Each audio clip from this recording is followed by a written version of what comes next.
नमस्कार दोस्तों, स्वागत है आपका आज के मुख्य समाचारों में। दोस्तों यहां पर आपको देखने को मिलेंगी सुबह से लेकर शाम तक की तमाम बड़ी खबरें, मुख्य समाचार, ब्रेकिंग न्यूज अपडेट्स के रूप में। तो दोस्तों आप सभी लोगों से रिक्वेस्ट है इस वीडियो को ज्यादा से ज्यादा लाइक और शेयर करें। तो दोस्तों सीधे चलते हैं आज की पहली बड़ी खबर की ओर। यूपी में नई कोरोना गाइडलाइंस जारी, अब शादियों में शामिल हो सकेंगे इतने सारे लोग। जी हां दोस्तों, उत्तर प्रदेश में योगी आदित्यनाथ सरकार ने कोरोना को लेकर नए दिशा निर्देश जारी कर दिए हैं। कोरोना की नई गाइडलाइन में शादी समारोह में भीड़ को लेकर निर्देश जारी किए गए हैं। यूपी में कोरोना की नई गाइडलाइन के मुताबिक शादियों और अन्य समारोह में मेहमानों की संख्या बढ़ाकर 100 कर दी गई है। एसीएस होम अवनीश अवस्थी के एक आदेश के अनुसार शादियों और अन्य समारोह में लोगों की अधिकतम संख्या अब 50 के बजाय 100 हो गई है। खुले और बंद दोनों जगहों पर अधिकतम 100 व्यक्तियों को परमिशन दी जाएगी। वहीं दोस्तों शादी समारोह में शामिल होने वाले मेहमानों को कोरोना प्रोटोकॉल का पालन करना होगा। इसमें मास्क पहनना और सैनिटाइजर का उपयोग करना शामिल है। समारोह आयोजन के दौरान स्थान पर टॉयलेट्स की साफ सफाई की उचित व्यवस्था करने के अलावा बैठने की व्यवस्था करते समय सोशल डिस्टेंसिंग का सख्ती से पालन करना होगा। आदेश में कहा गया है कि इन शर्तों का पालन करने की जिम्मेदारी आयोजकों की ही होगी। इसके बाद दोस्तों अगली बड़ी खबर, पंजाब के नए मुख्यमंत्री का हुआ ऐलान। दलित नेता चरणजीत चन्नी नए मुख्यमंत्री होंगे। सुखजिंदर रंधावा और ब्रह्म मोहिंद्रा बनेंगे डिप्टी सीएम। आज सुबह 11 बजे शपथ ग्रहण समारोह। जी हां दोस्तों, कैप्टन अमरिंदर सिंह के इस्तीफे के 24 घंटे बाद आखिरकार पंजाब के नए मुख्यमंत्री का नाम तय हो गया है। कांग्रेस के दलित नेता चरणजीत सिंह चन्नी राज्य के नए सीएम होंगे। पार्टी इंचार्ज हरीश रावत ने ट्वीट करके चन्नी के कांग्रेस विधायक दल का नेता चुने जाने की जानकारी दी है। चन्नी रामदास या सिख कम्युनिटी से हैं। उधर दोस्तों खबर मिली है कि सुखजिंदर रंधावा और ब्रह्म मोहिंद्रा को डिप्टी सीएम बनाया जाएगा। चन्नी के कांग्रेस विधायक दल का नेता चुने जाने के बाद कांग्रेस के प्रभारी हरीश रावत उन्हें लेकर राज्यपाल से मिलने पहुंचे। नवजोत सिंह सिद्धू और सुखजिंदर सिंह रंधावा भी उनके साथ गए। इस मुलाकात के बाद चरणजीत चन्नी ने कहा कि सोमवार सुबह 11 बजे शपथ ग्रहण होगा। चरणजीत सिंह चन्नी जमकोर साहिब से लगातार 3 बार विधायक बने। 2007 में उन्होंने निर्दलीय चुनाव जीता था। इसके बाद 2 बार कांग्रेस की टिकट पर एमएलए बने। 2015 से 16 तक पंजाब विधानसभा में विपक्ष के नेता भी रहे। 2017 में कैप्टन अमरिंदर सिंह की सरकार में उन्हें टेक्निकल एजुकेशन और इंडस्ट्रियल ट्रेनिंग मंत्री बनाया गया था। अमरिंदर सिंह के खिलाफ अगस्त में हुई बगावत की अगुवाई करने वालों में चन्नी प्रमुख थे। उन्होंने कहा था कि पंजाब के मुद्दों को हल करने के लिए हमें अमरिंदर पर भरोसा नहीं रहा। इसके बाद दोस्तों अगली बड़ी खबर, दिल्ली में बदलने जा रही है शराब की दुकानों की सूरत। खिड़की में हाथ डालकर लेने वाला सिस्टम होगा बंद। जी हां दोस्तों, देश की राजधानी की शराब नीति लंबे समय से चर्चा में है। अब दिल्ली में 17 नवंबर से नई आबकारी नीति के तहत दुकानें खोली जाएंगी, जिनमें कई तरह के बदलाव देखने को मिलेंगे। अब सरकार ने शराब बिक्री से लेकर शराब के लाइसेंस तक कई नियमों में बदलाव कर दिए हैं। इस नीति के तहत दिल्ली में शराब खरीदने की उम्र को लेकर भी नियमों में बदलाव किया गया है और अब शराब की दुकानों को लेकर भी नए नियम है। यानी अब दिल्ली में शराब की दुकानें नई तरह से दिखाई देने वाली है। दोस्तों दिल्ली में शराब की दुकानों में जल्द ही बड़े बदलाव होने जा रहे हैं और अब आपको काउंटर से शराब नहीं लेनी होगी। दोस्तों आपकी जानकारी के लिए बता दें, अब शराब की दुकानें किसी भी बाजार, मॉल, सड़क कॉम्प्लेक्स आदि में ही मिलेंगी। स्कूल, धार्मिक स्थानों के आसपास शराब की दुकानें नहीं खोल सकेंगे। फिलहाल दिल्ली में कई वार्ड ऐसे हैं जहां एक भी दुकान नहीं है और कई वार्ड ऐसे हैं जहां 10 से 15 दुकानें पास है। इसलिए दिल्ली को 32 जोन में बांटकर इसका रेशनलाइजेशन किया गया है। अब दुकानों पर ग्राहकों को जाल से हाथ डालकर शराब नहीं खरीदनी होगी। शराब लेने के लिए ग्राहक को अंदर जाकर ही शराब खरीदनी होगी। ऐसे में आपको सुपरमार्केट की तरह अंदर जाना होगा और पसंद की शराब लेनी होगी और इसका बिल भी चुकाना होगा। इसके बाद दोस्तों अगली बड़ी खबर, ई श्रम पोर्टल 1 करोड़ से अधिक लोगों ने कराया रजिस्ट्रेशन। आप भी फटाफट करा सकते हैं रजिस्ट्रेशन, मिलेगा 2 लाख रुपए तक का लाभ। जी हां दोस्तों, श्रम मंत्रालय ने बताया है कि अभी तक 1 करोड़ से अधिक असंगठित क्षेत्र के श्रमिकों ने ई श्रम पोर्टल पर अपना रजिस्ट्रेशन करा लिया है।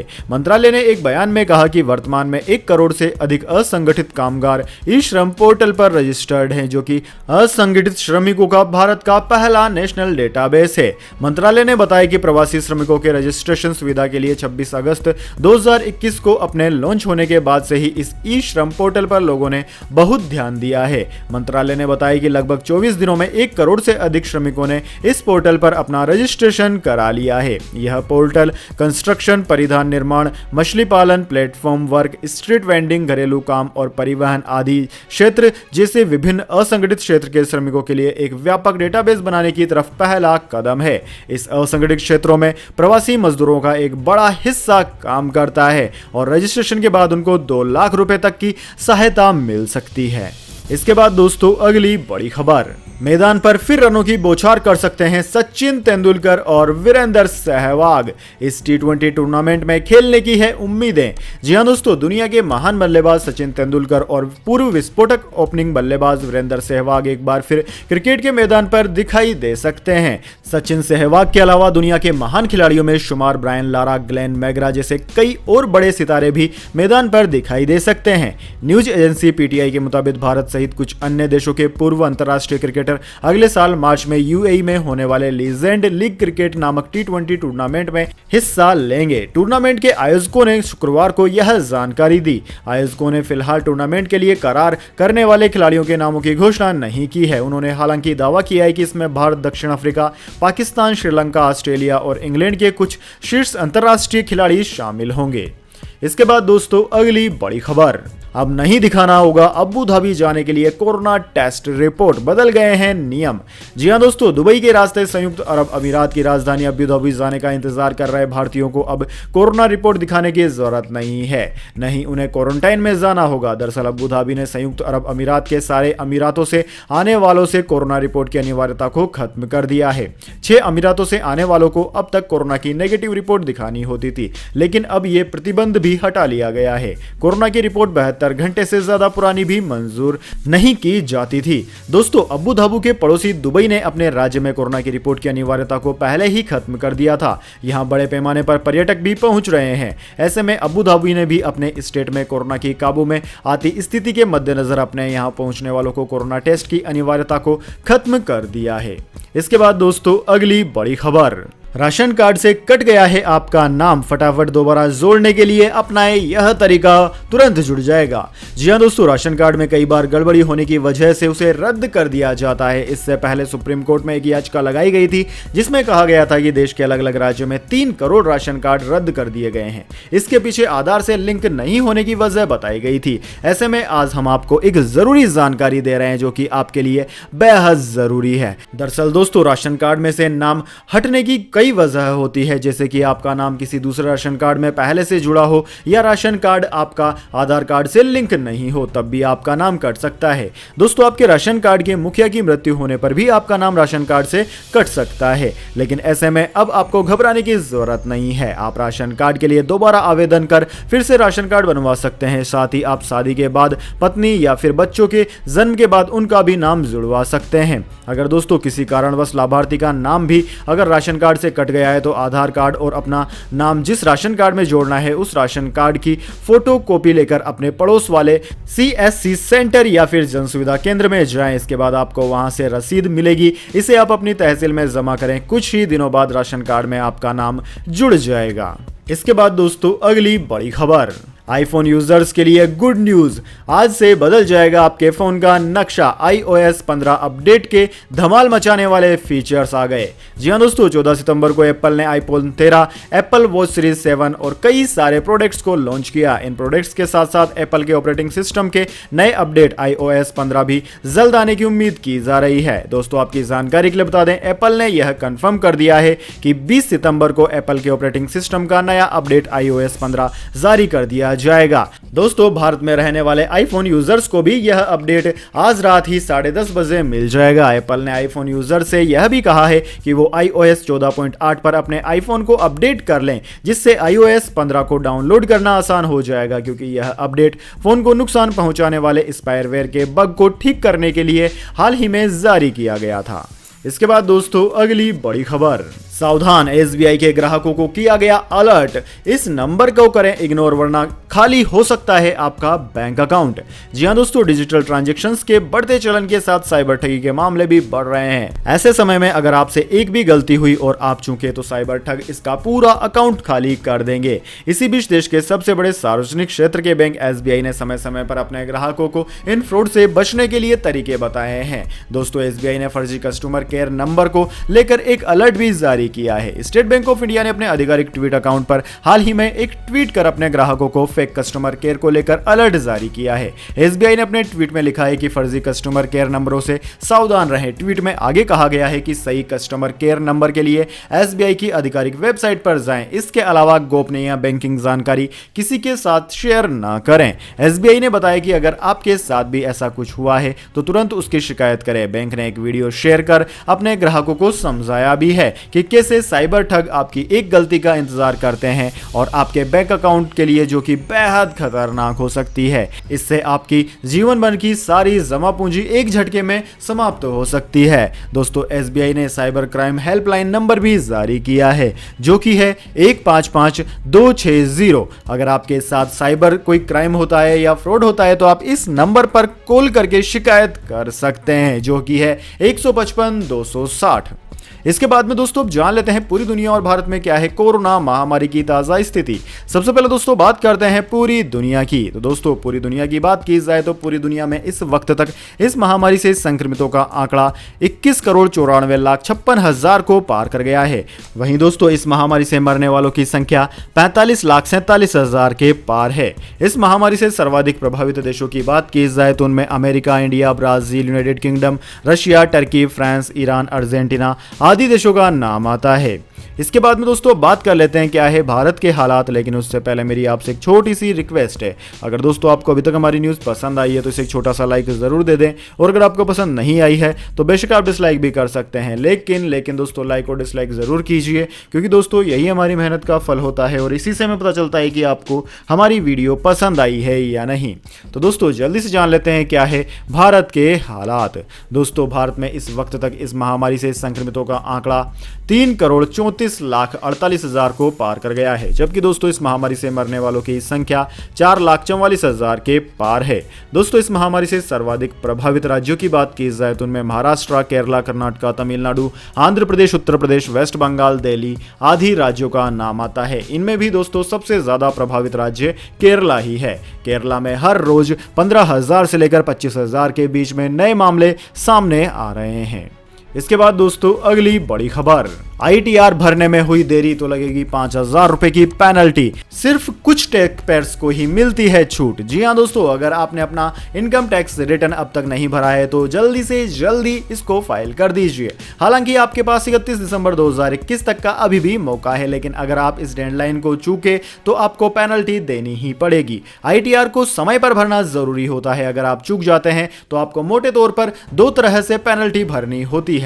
दोस्तों, जैसा कि आपको पता है कि central board of director taxes यानी कि सीबीडीटी ने वित्त वर्ष 2020-21 के लिए आईटीआर भरने की डेडलाइन को एक बार बढ़ाकर 31 दिसंबर 2021 कर दिया है। 31 दिसंबर की डेडलाइन गुजरने के बाद आईटीआर भरने पर 5,000 रुपए का जुर्माना देना पड़ेगा। पहले यह डेडलाइन 30 सितंबर थी, लेकिन पोर्टल में गड़बड़ियों के चलते इसे आगे खिसका दिया गया है। दोस्तों, पिछले साल तक पेनल्टी की रकम 10,000 रुपए थी, लेकिन इस साल इसे घटाकर 5,000 कर दिया गया है। पिछले वित्त वर्ष तक यह नियम था कि 1 अगस्त से 31 दिसंबर के बीच अगर कोई देरी से आईटीआर भरता है तो उसे 5,000 रुपए जुर्माना देना होगा। वहीं 31 दिसंबर से 31 मार्च के बीच अगर कोई देरी से आईटीआर भरता है तो उसे 10,000 रुपए का जुर्माना देना होगा। अब मौजूदा असेसमेंट ईयर में देरी से आईटीआर भरने पर जुर्माने की अधिकतम राशि को 5,000 रुपए ही किया गया है। इसके बाद दोस्तों अगली बड़ी खबर, तालिबान का महिला विरोधी चेहरा फिर आया सामने, पाबंदी लगाने के लिए बनाया अलग मंत्रालय। जी हां दोस्तों, अफगानिस्तान के नए तालिबान शासकों ने कभी महिला मामलों का मंत्रालय रहे एक भवन से शनिवार को वर्ल्ड बैंक के कार्यक्रम के कर्मचारियों को जबरन बाहर कर दिया। अब इस भवन में तालिबानी लोग सदाचार, प्रचार एवं अवगुण रोकथाम मंत्रालय स्थापित कर रहे हैं। काबुल पर कब्जे के बाद सरकार में आने के महज 1 महीने के बाद तालिबान ने महिलाओं के अधिकारों पर पाबंदी लगाने वाला यह एक और नया कदम उठाया है। तालिबान ने 1990 के दशक में अपने शासनकाल के दौरान बालिकाओं और महिलाओं को शिक्षा के अधिकार से वंचित कर दिया था और उनके सार्वजनिक जीवन पर पाबंदी लगा दी थी। काबुल में महिला मामलों के मंत्रालय के बाहर उस वक्त एक नया घटनाक्रम दिखा जब यह घोषणा की गई कि यह अब उपदेश और मार्गदर्शन तथा सदागुण प्रचार एवं अवगुण रोकथाम मंत्रालय होगा। दोस्तों, आपकी जानकारी के लिए बता दें, वर्ल्ड बैंक के $10 करोड़ के महिला आर्थिक सशक्तिकरण एवं ग्रामीण विकास कार्यक्रम को शनिवार को जमीनी स्तर पर बंद कर दिया गया। कार्यक्रम के सदस्य शरीफ अख्तर ने यह जानकारी दी। शरीफ अख्तर खुद हटाए जा रहे लोगों में शामिल हैं। अफगान वीमेंस नेटवर्क की अगुवाई करने वाली महबूबा सुराज ने कहा कि वह महिलाओं और बालिकाओं को पाबंद करने वाले तालिबान सरकार के आदेशों से बेसुध है। इस बीच तालिबान के शिक्षा मंत्रालय ने 6ठी से 12वीं क्लास के लड़कों को अपने पुरुष शिक्षकों के साथ शनिवार से स्कूल आने को कहा, लेकिन इन कक्षाओं में स्कूल आने वाली लड़कियों का कोई जिक्र नहीं किया गया। इससे पहले उच्च शिक्षा मंत्री ने कहा था कि लड़कियों को समान रूप से शिक्षा हासिल करने का अधिकार दिया जाएगा। इसके बाद दोस्तों, अगली बड़ी खबर, ड्रोन हमले पर गुस्साए अफगानी लोग बोले अमेरिका की माफी मंजूर नहीं, दोषियों को सजा मिले। जी हां दोस्तों, अमेरिका के ड्रोन हमले में बच गए अफगानिस्तान के लोगों ने कहा है कि इस मामले में माफी मांगा जाना काफी नहीं है, जांच कर दोषियों को दंडित किया जाना चाहिए। इस हमले में 7 बच्चों सहित उनके परिवार के 10 सदस्य मारे गए थे। एमल अहमदी की 3 साल की बेटी मलिका की 29 अगस्त को तब मौत हो गई थी जब अमेरिकी हेलफायर मिसाइल उनके बड़े भाई की कार से टकरा गई थी। हमदी ने शनिवार को मीडिया को बताया कि परिवार इस हमले में अमेरिका से इस बारे में जांच की मांग करता है कि ड्रोन किसने दागा और उन्होंने हमले के लिए जिम्मेदार सैन्य कर्मचारियों को दंडित करने की मांग की। उन्होंने कहा कि हमारे लिए केवल खेद जताना काफी नहीं है, अमेरिका को उन लोगों का पता लगाना होगा जिन्होंने यह हमला किया। अहमदी ने कहा कि परिवार अपने नुकसान के लिए वित्तीय मुआवजे की भी मांग कर रहा है। अहमदी की मांग है कि परिवार के कई सदस्यों को किसी तीसरे देश में भेजा जाए और उस देश का नाम सार्वजनिक नहीं किया जाए। अमेरिका की सेना ने माना है कि अफगानिस्तान से उसके सैनिकों की वापसी के कुछ दिन पहले एक जानलेवा ड्रोन हमला उनकी भयावह गलती थी, क्योंकि इसमें ISIS के आतंकवादियों के बजाय 7 बच्चों समेत 10 बेगुनाह अफगान नागरिकों की मौत हो गई थी। इसके बाद दोस्तों, अगली बड़ी खबर, आप बिना रजिस्टर्ड मोबाइल नंबर से भी डाउनलोड कर सकते हैं आधार कार्ड।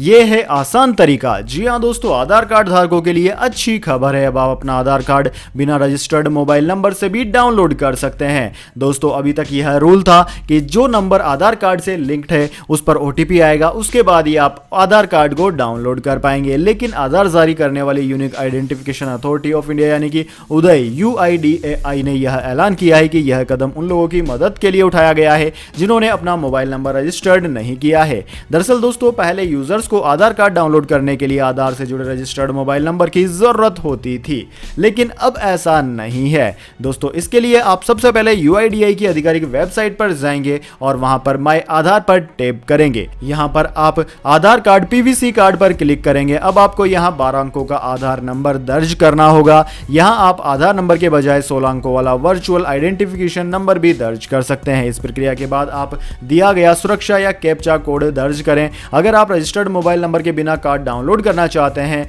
तो मेरा मोबाइल नंबर पंजीकृत नहीं है के विकल्प पर क्लिक करें। अब आप अपना वैकल्पिक नंबर या गैर पंजीकृत मोबाइल नंबर दे सकते हैं। अब सेंड OTP पर क्लिक करें। यहां से 1 टाइम पासवर्ड आएगा, उसको आप स्क्रीन पर डाल दीजिए। शर्त और नियमों को ऑप्शन पर क्लिक कर दीजिए और सबको सबमिट कर दीजिए। अब आपको एक नए पेज पर रिडायरेक्ट किया जाएगा। रीप्रिंटिंग के वेरिफिकेशन के लिए आपको यहां पर प्रीव्यू आधार लेटर का विकल्प मिलेगा, जिसके बाद आप मेक पेमेंट का विकल्प कर सकते हैं। दोस्तों, PVV कार्ड के लिए आपको मात्र 20 से 30 रुपए देने होते हैं। इसके बाद में आधार कार्ड आपके घर पर भेज दिया जाता है। तो दोस्तों, है ना कितना आसान तरीका, बिना मोबाइल नंबर के भी आप डाउनलोड कर सकते हैं आधार कार्ड। तो दोस्तों, यह थी आज की तमाम बड़ी खबरें। इसके बाद दोस्तों, बारी आती है आज के माइंड क्यूज क्वेश्चन की। जी हां दोस्तों, एक आसान से सवाल का जवाब देकर आप जीत सकते हैं एक अमेजिंग सरप्राइज गिफ्ट हमारे YouTube चैनल की ओर से। तो दोस्तों, आज का सवाल आपकी स्क्रीन पर आ चुका है। फिल्म जगत का सबसे प्रतिष्ठित पुरस्कार कौन सा है? जी हां दोस्तों, आप जानते हैं उस पुरस्कार का नाम जो कि फिल्म जगत का सबसे ज्यादा प्रतिष्ठित पुरस्कार है। तो जल्दी से कमेंट बॉक्स में लिख दीजिए अपना उत्तर। अगर दोस्तों आपका जवाब होता है एकदम सही और आप चुने जाते हैं लकी विजेता के रूप में, तो आपको मिल सकता है एक अमेजिंग सरप्राइज गिफ्ट हमारे YouTube चैनल की ओर से। तो दोस्तों, जल्दी से अपना उत्तर कमेंट बॉक्स में लिख दीजिए, वीडियो को लाइक कर लीजिए और चैनल को सब्सक्राइब करके बेल आइकन भी दबा लीजिए। धन्यवाद। वंदे मातरम। जय हिंद, जय भारत।